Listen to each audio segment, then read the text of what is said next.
आप सब जानते हैं किस तरह से सदन में महिला आरक्षण के लिए विधेयक लाया गया और उस पर हमारी नेता ने जो कहा है उसको उस संदर्भ में आज ये प्रेस कॉन्फ्रेंस आयोजित की गई है, क्योंकि पूरे देश में अंतिम व्यक्ति तक आदरणीय श्रीमती सोनिया गांधी जी का, आदरणीय राहुल गांधी जी का, आदरणीय मल्लिकार्जुन खड़गे जी का जो संदेश है वो जाए। क्योंकि आप जानते हैं कि इस तरह से दिल्ली से जो मीडिया की खबर चलती है वो दिल्ली में ही रह जाती है, यूँ कहिए कि शहरों तक चलती है। आप सभी जो हमारे साथी हैं, हमें ये विश्वास है कि आपकी खबरें पंचायतों तक पढ़ी जाती है, बूथ तक पढ़ी जाती है और जिन लोगों से जुड़ा हुआ ये मामला है वो पंचायत में ज़्यादा संघर्ष कर रही होती हैं। आप जानते हैं कि राजनीतिक स्वार्थ पूर्ति के लिए प्रधानमंत्री जी ने देश की महिलाओं को भी नहीं बख्शा है। 2014 से जो सरकार बनी वो 9 साल के बाद उनको ख्याल आया कि महिला आरक्षण विधेयक लाना चाहिए। हम स्वागत करते हैं कि देर आए दुरुस्त आए, किंतु बहुत सारी बातें जो है वो कहना इसलिए आवश्यक है कि आप जो हमने बिल लाया था पहले, आप उसको क्यों नहीं लेकर के आए? जो एक सदन से पास हो चुका था उसको आपको लेकर के आना चाहिए था। जो 2010 में हम लोगों ने राज्यसभा में बिल पारित किया था वो कहाँ है? उसको लोकसभा में लाकर के आपने क्यों नहीं पारित करा दिया? इसी से ये पता चलता है कि आपकी नियत में खोट है। हमारी नेत्री आदरणीय श्रीमती सोनिया गांधी जी ने सदन में नारी शक्ति वंदन अधिनियम 2023 का पूर्ण रूप से समर्थन करते हुए यह साफ कर दिया कि कांग्रेस पार्टी ही वो पार्टी है जो वास्तव में महिला सशक्तिकरण की बात या उसको लागू करने को लेकर काम करती है। आदरणीय श्रीमती सोनिया गांधी जी ने देश की आधी आबादी के संदर्भ में सदन के अंदर चर्चा करते हुए साफ तौर से कहा है कि धुएं से भरी हुई रसोई से लेकर रोशनी से जगमगाती हुई स्टेडियम तक भारत की स्त्री का सफर बहुत लंबा है, लेकिन आखिरकार उसने अब मंजिल को छू ही लिया है। उसने जन्म दिया, उसने परिवार चलाया, उसने पुरुषों के बीच तेज दौड़ लगाई और असीम धीरज के साथ अक्सर खुद को हारते हुए लेकिन आखिरी बाजी में जीतते हुए देखा गया है। भारत की स्त्री के हृदय में महासागर जैसा धीरज है। उसने खुद के साथ हुई बेईमानी की शिकायत कभी नहीं की और सिर्फ अपने फायदे के बारे में कभी नहीं सोचा। उसने नदियों की तरह सबकी भलाई के लिए काम किया है और मुश्किल वक्त में हिमालय की तरह अडिग रही। स्त्री के धैर्य का अंदाजा लगाना नामुमकिन है। वह आराम को नहीं पहचानती और थक जाना भी नहीं जानती।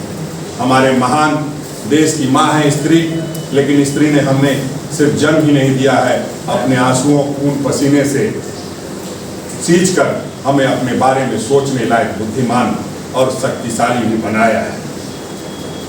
आदरणीय श्रीमती सोनिया गांधी जी की ये बातें स्पष्ट करती हैं कि हमें कितनी संजीदगी से महिलाएं लेती हैं। बावजूद लोग जब भी उनका कोई विधेयक आता है तो उसमें कोई ना कोई अड़ंगा लगाने की कोशिश होती है। और जिस तरह से आज़ादी की लड़ाई और नए भारत के निर्माण में स्त्रियां हर मोर्चे पर पुरुषों के साथ कंधे से कंधे मिलाकर खड़ी रही हैं। उदाहरण के तौर पर आप देखें तो सरोजिनी नायडू जी हों, सुचेता कृपलानी जी हों, अरुणा आसफ अली जी हों, विजया लक्ष्मी जी पंडित जी हों, राजकुमारी अमृत कौर जी हों और उनके साथ तमाम लाखों लाख महिलाओं से लेकर आज की तारीख तक स्त्री में कठिन समय में हर बार महात्मा गांधी, पंडित जवाहरलाल नेहरू, सरदार पटेल, बाबा साहब अम्बेडकर और मौलाना आजाद के सपनों को जमीन पर उतार कर दिखाने का काम किया है। इंदिरा जी, भारतीय जनता पार्टी के द्वारा एक बिल लाया गया, इसे तो हम लोग कहते हैं कि महिला इलेक्शन बिल। इस बिल का नाम जो दिया है नारी शक्ति वंदना बिल। और ये बिल लाने के समय जब चर्चा के दौरान हमारे एक नेता लोकसभा में अपने बात को रखने की काम किया, राज्यसभा में आदरणीय मैडम सोनिया गांधी जी, हमारे आदरणीय कांग्रेस अध्यक्ष श्री मल्लिकार्जुन खड़गे जी, आदरणीय राहुल गांधी जी अपने बातों को रखने की काम किया और ये बिल लाया। और लोगों को जब रात को ये बात समाचार के द्वारा हमें जानकारी हुई तो हम लोग को काफी खुशी हुई। विशेष करके हम कांग्रेस पार्टी के विचारधारा से विश्वास करते हैं और विगत दिनों का इतिहास देखा जाए तो हम लोग महिला सशक्तिकरण की बात हम हमेशा करते आ रहे हैं, उसको करके भी हम लोग बाद में जब बिल को पढ़े और पढ़ने के बाद जब हम लोग को देखने को मिला तो लगता है कि जिस तरह भारतीय जनता पार्टी खुद अपने मुंह में स्वीकार करते हैं कि कुछ चीजें जो हम बोलते हैं वो जुमला छोड़ कर। उदाहरण स्वरूप हम कहना चाहेंगे ये 2 करोड़ जनता युवाओं को हम रोजगार हम देंगे, हर गरीब व्यक्ति के खाता में 15 लाख रुपया देंगे। कभी बोलते हैं कि ये बातें जो है हम लोग जो है मीटिंग में और भाषण में सब हम लोग करते हैं जुमलाई। मुझे लगता है ये बिल लाकर लोगों को गुमराह और लोगों को डिमोटिवेट करने की काम किया और महिला सशक्तिकरण के नाम पर जो बात वादा किए थे वो करने की काम नहीं किया। इस बात को हमारे जो नेताओं ने उठाने की काम किया है। पहला तो हमारा ये था कि हमारी ये कोशिश रही और अब पिछले दिनों में हम लोग कोशिश किए कि जब हमारे स्वर्गीय प्रधानमंत्री राजीव गांधी जी जब निकाय का चुनाव के समय उन्होंने ये संदेश देने की काम किया था कि हम ओबीसी हो, एसटी हो, एससी हो, सबका आरक्षण देने की काम हम करेंगे। और वो वोट में गया और राज्यसभा में 7 वोट से वहां पर जो है हार गए। फिर बाद में नरसिंह राव जी आए, हमारा प्रधानमंत्री बनकर उन्होंने पारित किया और आज उसका प्रतिफल ये है कि आप नगर चुनाव हो चाहे पंचायत चुनाव हो 17 लाख से भी महिला को आपको कुछ देश में देखने को नहीं मिलता है। तो आज वही बात हम कहने के लिए आए हैं कि भारतीय जनता पार्टी करनी और कथनी में बहुत सारी अंतर है। वो बिल में ना ओबीसी का जिक्र था, वो बिल में ना एसटी का जिक्र था, न वो बिल में ये एससी का जिक्र था। सिर्फ ये कहा कि हम ये बिल को पारित कराएंगे और पारित कब कराएंगे, पहले हम सेंसस करेंगे, उसके बाद डिलिमिटेशन परिसीमन होगी, उसके बाद हम इसको लागू करेंगे। आप जो बोलते हैं वो तो करते नहीं है। कब होगी आपका सेंसस? अगर सेंसस हो सही समय पर तो 2026 के पहले सेंसस नहीं हो सकता है। 2000 के पहले कैसे करेंगे? 2026 के पहले अगर सेंसस अगर सही समय पर होता फिर डिलिमिटेशन की प्रक्रिया उसमें भी समय लगेगा। यानी 2030 में होगा कि 35 में होगा ये कोई नहीं कर सकता है। और इस तरह का सदन बुलाकर, जो सदन ऑलरेडी ड्रॉप हो चुका था और उन्होंने विशेष सत्र बुलाकर उन्होंने इस बिल को खारिज करने के काम किया है। इसीलिए हमारे पार्टी, हमारे नेता राहुल जी से लेकर मैडम सोनिया गांधी, मल्लिकार्जुन खड़गे जी ने एक बात कहा है कि ये बिल पर समर्थन करते हैं कि ये बिल लाने के काम कांग्रेस पार्टी ने किया था, इसलिए हम 100% हम लोग का इस पर समर्थन है। लेकिन इसमें संशोधन होनी चाहिए, 3 चीजों की संशोधन होना चाहिए।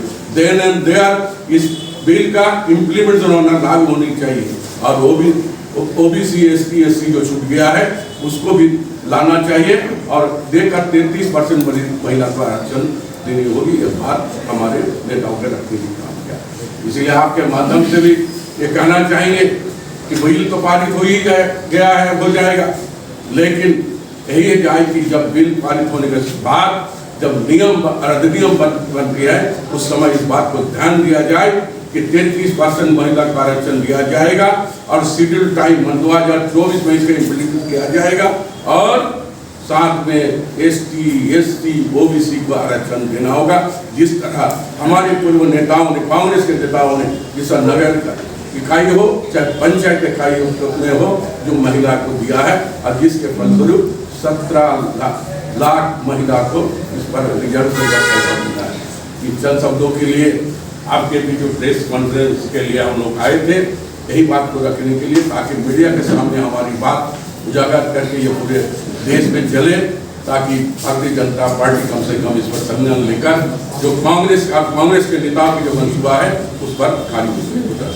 धन्यवाद, शुक्रिया। ये अब तो देख लीजिएगा, पंचायत चुनाव में ओबीसी का 100% आरक्षण मिला है, एसटी का आरक्षण मिला है, एससी का आरक्षण मिला है। मैंने जब भारत सरकार की चिट्ठी आई थी उसमें कहा था कि जब ट्रिपल क्या बोलते हैं जब तक नहीं होगा तब तक आप इसको नहीं करा सकते। उसके बाद फिर एक चिट्ठी आई कि अगर बहुत ज़रूरत समझते हैं तो निश्चित तौर पर आप पंचायत चुनाव करा सकते हैं। और उसी समय जब चुनाव करने हम लोग गए कि उस समय हम अगर चुनाव नहीं करते तो पंचायत में यहाँ पैसा डेवलपमेंट कुछ नहीं मिलता। अब उस बात को भी ध्यान में रखा गया है, खुला किताब है, पूरे झारखंड सर्वे कर लीजिए, आपको पता चलेगा दूध का दूध पानी का पानी। हमारा जो मकसद है कोई दिखाने के लिए करता है, कोई काम करके दिखाना चाहता है, इसीलिए काम पर विश्वास करते हैं, दिखाने के काम हम लोग का पार्टी में नहीं ना। थैंक यू, धन्यवाद। नहीं किया जाता है इस बिल में, कांग्रेस कुछ करेगी, आंदोलन करेगी, कार्यक्रम करेगी।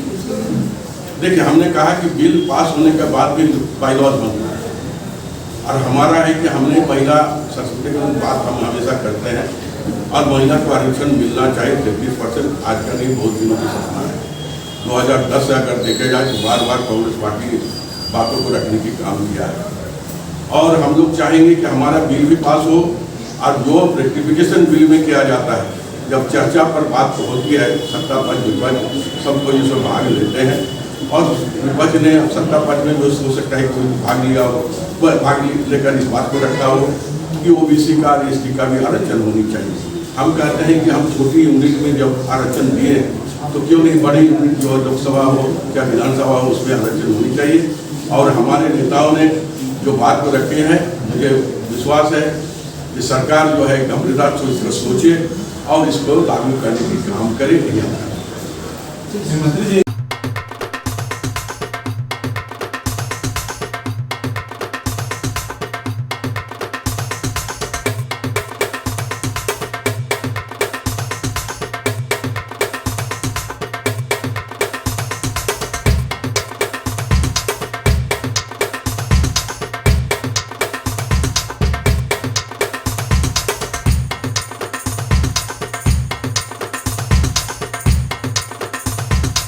IIT जी नीट एस्पिरेंट्स के सपने को पंख देने आ गया है कंप्लीट सॉल्यूशन इंस्टीट्यूट। यहाँ है smart classroom, 1-to-1 doubt clearing session, ask the expert, video solution और भी बहुत कुछ। मतलब हम करेंगे आपको गाइड, बनेंगे आपके mentor. Foundation classes from class 6 onwards for your bright future. Visit complete solution institute,